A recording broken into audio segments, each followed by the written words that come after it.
My name is Amber Anthony, aka the Strategy Specialist, 25 years entrepreneur and business owner, and I am going to take you on the journey, on the daily journey of what it's like to live a life as a business owner, both passive and active, and then also what it's like to launch a whole new brand and a whole new business.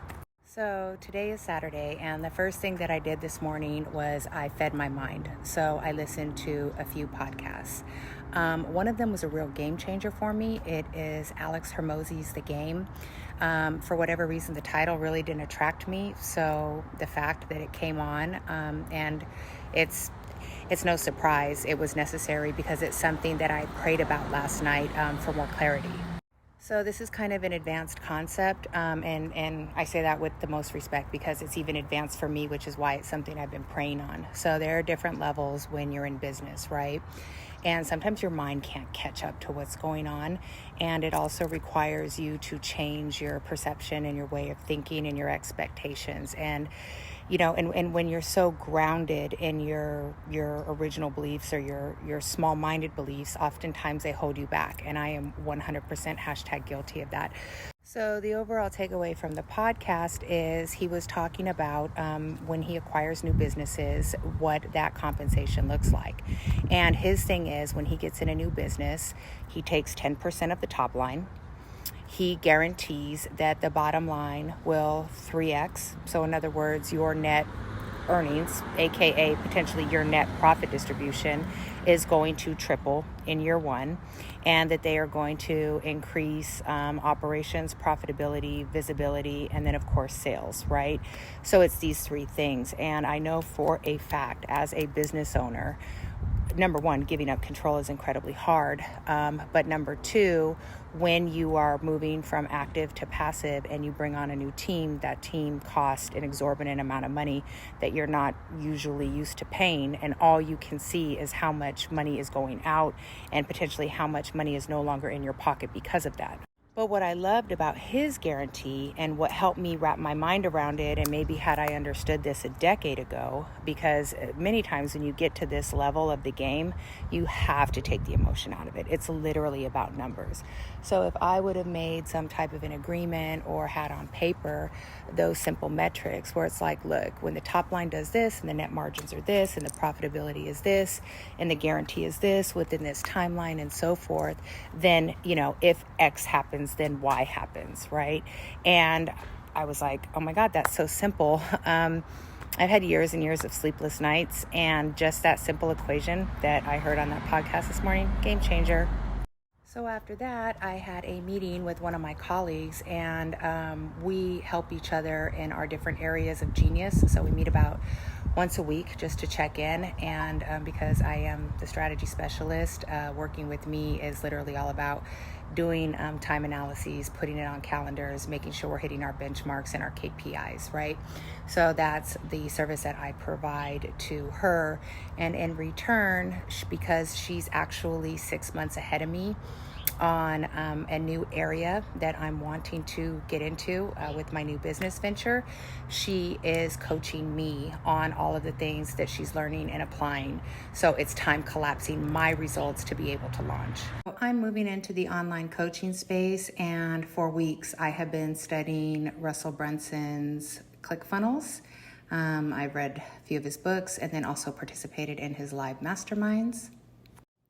And I've also read this book, and I'm obsessed with Alex Hormozi and his wife Leila Hormozi, and I've consumed much of their free content. And so remember, once you consume information, it's time to apply. So that's what today's meeting was. And so we've got things written out, we've got segments, we've got outlines, we've got calendars.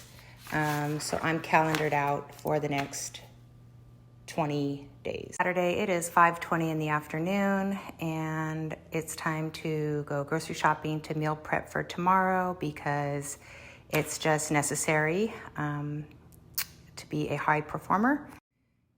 And before I take off, I wanted to check in to see how an email that I sent today was performing so far. Not as great as the last one, but it was totally different in content and call to action. I'm trying something new. So continuously learning about email marketing to enhance the customer experience.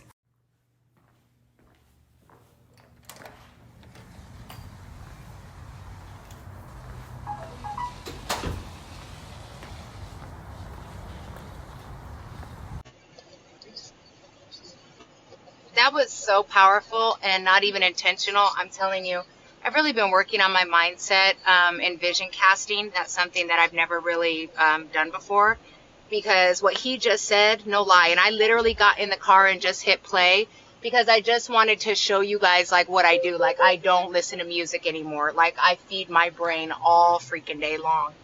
And so this episode popped on. You know, I have my favorites, of course, and then the message that just popped was about being a practitioner. Because again, I'm taking you on this journey with me. If you don't know my resume, and I don't even want to waste your time with that, okay? I've been building businesses for the last 25 years, pre-internet, right? So that's why I'm having to learn a new skill set, i.e. the internet. And my biggest regret is that I waited till now. I should have done it 10 years ago. I knew about it. The things that I'm about to launch have literally been sitting on my computer in my files for 5 or 6 years, and I didn't do it. And I can give you a list of excuses why I didn't do it. One of the main ones is because I was just too busy, but was I really? Okay, so I've had to analyze that comment. But yeah, I mean, 5, 6 years ago, I had a family and I was working 40, 50 hours a week. So there's some logic behind maybe why I didn't want to launch something new. The fact of the matter is I got complacent. So there's nothing special about me. I'm not an athlete. I'm not a pop star. But I did achieve some financial success by the age of 30. And thankfully, I've been able to hold on to that financial success. The critical error that I made is that I got comfortable and I didn't continue to challenge myself and I didn't continue to sharpen my skill set. Now, let me be perfectly honest with you. Do I have to do that now? No, I'm fine. Everything's fine. The money still comes in. I'm good enough. But that's what made me realize that I have to be more, because I was just tired of being good enough. It's really extraordinary because when your why becomes bigger than yourself, you find all of the strength and the courage and the confidence and the resources that you couldn't find before when it was just about you.